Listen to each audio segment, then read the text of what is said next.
العودة للجذور. مهما ارتحل الفنان العربي وهاجر، يبقى إرثه الثقافي واضح في كل أعماله. وللغة العربية وخاصة الخطوط التي تعبر عنها تأثير فني قوي، مما جعل المقيمين على بنال أورورا يحاولون إيصال ذلك التأثير الفني لشعب السويد بجعل 50% من أعمال البنالي للخط العربي.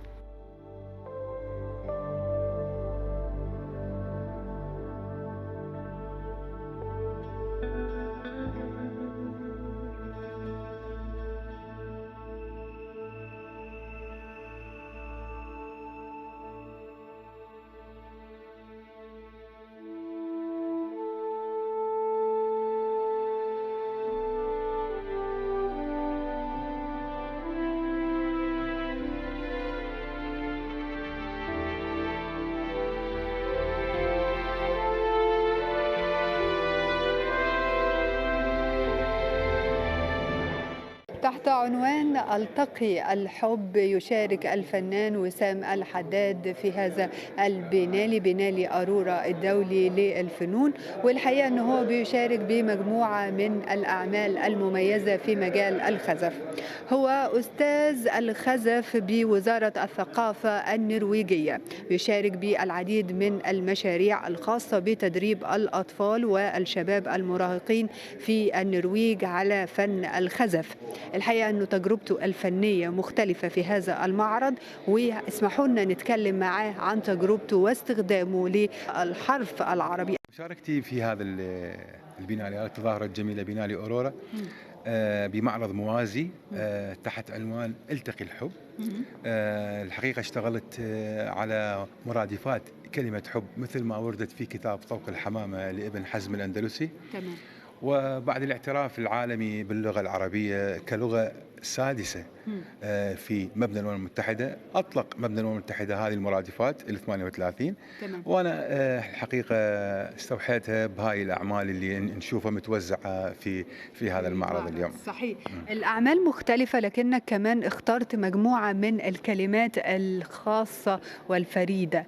إيه الكلمات اللي أنت اخترتها وشكلتها إزاي في مجال الخزف؟ بالنسبة كتوظيف الحرف ضمن نسيج العمل الفني، بالنسبة للخزف أمر مو سهل أن يكون الحرف جزء من نسيج العمل الفني. أنا أخذت يعني هاي الحروف ووظفتها مع هاي الأشكال اللي موجودة، الأشكال الهندسية اللي موجودة، بعد أن فككت شكل المربع وفككته بهاي الطريقة مثل ما نشوف هاي الأعمال المتوزعة بهذا المعرض، وأدخلت عليه الحرف العربي اللي يكون جزء من نسيج هذا العمل. أيضا كان توظيف للون الذهب، يعني النقاط اللي باللغة العربية كلها أخذت لون الذهب. احنا اللي موجود في تراثنا العربي الذهب كشيء ثمين، وأيضا بعض الأماكن العربية القباب المساجد تأخذ هاي الألوان. وأيضا دخل ضمن نسيج هذا العمل بلمحة فنية، يعني بها نوع من المعاصرة مثل ما نقول.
اهتمامك باللغة العربية والخط العربي كلغة بتعبر عن الهوية العربية، وانت مقيم وعايش في دولة النرويج وخلاص بقيت أستاذ وبتدرس يعني فن الخزف للطلبة بتوعك، هل بتحاول انك انت توصل لهم أهمية ودور اللغة العربية والخط العربي في الفن وفي فن الخزف بشكل خاص؟ يعني احنا من نتكلم عن اللغة العربية، احنا يعني نتكلم على مرادفات كلمة حب، 38 مرادف، هاي لغة غنية. صحيح. بغض النظر عن موضوع احنا من خلفية مسلمة او شيء اخر، لا، لكن هي لغة يعني هائلة بمفرداتها ومعانيها. فاكيد انا ايضا شغال مع وزارة الثقافة النرويجية في مشروع اخر سميناه العودة الى الجذور. الله. فمن خلال العودة إلى الجذور احنا كل مشارك بهذا المشروع يرجع إلى جذوره من خلال العمل اللي نفذه. فأكيد أنا لما أجي أريد أتأثر أو أريد أقدم نفسي للجمهور الأوروبي أو الجمهور النرويجي، لازم يكون عندي شيء من اللي أحمله بداخلي أو من جذوري. كيف أوصل لهذا مجتمع هو ذكي جدا، المتلقي صعب تقنعيه بعمل فني، صعب تقنعيه باللون بالتصميم بهاي الامور كلها. كيف انه ممكن مثل ما نقول نغازل ذائقيته الجماليه ونخليه يحب الشيء اللي نقدم له اياه او يتلقاه بشكل يعني مقبول مثله. وهاي طبعا مسؤوليه كبيره، مسؤوليه كبيره انه بمواجهه المتلقي النرويجي بشكل خاص والمتلقي الاوروبي بشكل عام، انه كيف نقنعه بالشيء اللي نقدمه وبالرساله اللي نحملها بهذا الوقت الصعب. صحيح. الوقت الصعب. صحيح. اللي تغيرت يعني في صورة مغايرة عن العالم العربي بالضبط. والعالم الإسلامي. بالضبط. صحيح. يعني احنا ما نريد نقول نشوه الصورة ونقول نسبح ضد التيار، لا، لكن المسؤولية كبيرة. واحنا انا شخصيا اعتقد انه احمل يعني رسالة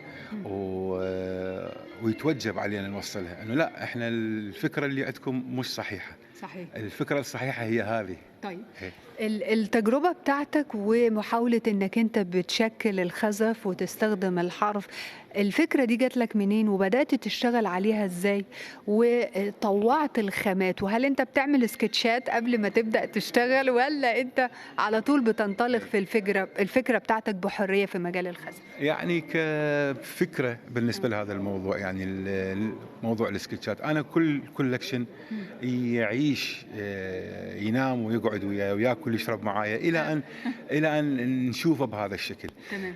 كخلفية بالنسبة للموضوع مادة الطين، احنا تعرفين أنا أنتمي إلى بلاد هي غنية بمادة الطين، يعني طبعا. نتكلم عن العراق، نتكلم عن سومر، نتكلم عن أكد وبابل وآشور، حضارة طينية طبعا. وانتقلت إلى متاحف العالم عن طريق مادة الطين، سواء من الأختام الأسطوانية، الرقم الطينية، الدمى الفخارية. فأنا أعتقد أنه هاي أشياء يعني تنتقل للإنسان بالوراثة أو باللاوعي، ممتدة عبر التاريخ نقدر نقول. بالضبط. يعني احنا فتحنا أعيننا على المساجد الجميلة، على الخطوط الرائعة، الزخارف الهندسية المهمة اللي انتقلت من عاصمة الخلافة الإسلامية وانتقلت للعالم كله. فهذا فتشي رائع ومهم، انه انا اعتبر نفسي محظوظ انه انتمي الى هذا البلد، وبكل فخر انه امثل العراق باي مكان اروح لانه اصولي وجذوري من هذا البلد.